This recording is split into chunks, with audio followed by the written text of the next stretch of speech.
তো এখন আমরা পামজুমেরা থেকে চলে এসেছি দুবাই মল। দুবাই মল এসে গেছি, দুবাই মল।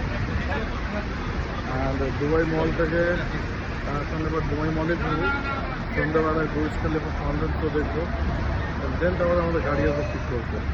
ঠিক আছে, তখন আমরা দুবাই মলে ঘোরাঘুরি করবো, খাওয়া দাওয়া করবো, বিকেলবেলায় ফাউন্টেন শো দেখবো, দেন তারপরে এই হচ্ছে আজকে প্রোগ্রাম। গোল্ড শপ যাওয়ার কথা ছিল, কিন্তু প্ল্যানে চেঞ্জ আছে। আজকে আমরা গোল্ড শপ যাবো না, চীনা বাজার, তা মেবি কালকে যাবো। এখন আছি দুবাই মল, কাছাকাছি কোথাও দুবাই মলটা।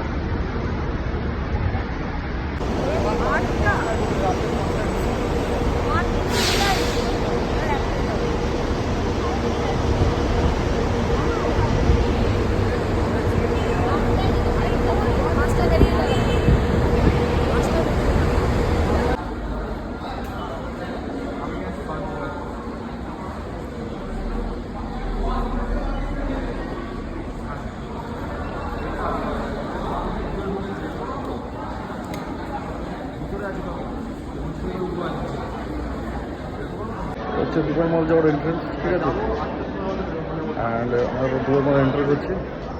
এখানে লাঞ্চ ফাঞ্চের ব্যাপার আছে, লাঞ্চ করবো এখানে।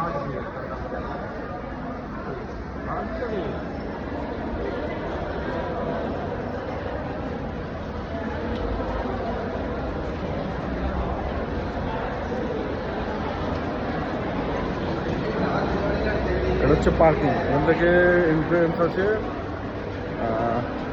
সাবওয়ে টাইপের আছে, উপরে রাস্তা আছে। মলের ভেতর চলে এসছি এবার। ঠিক আছে, লেখা দেখাচ্ছে ওয়েলকাম টু দুবাই মল, লেখা আছে welcome to Dubai mall. Extra বার কি এক ব্র্যান্ড আছে, জানিও দেখি। তো বলে যে কিছু জিনিস নিতে, আর আমার বাজেটে আসলে নিশ্চয়ই নেবো। দুবাই প্ল্যানটা আমার সাডেন ট্রিপ প্ল্যান হয়েছে, কোনো প্রোগ্রাম ছিল না। তো মেবি 3-4 দিনের ভেতরে প্ল্যান করে দুবাই চলে এসেছি। যদি আগে যে প্রিপেয়ার থাকতাম তাহলে একটু বাজেট রাখতাম। ঠিক আছে, দেখা যাক।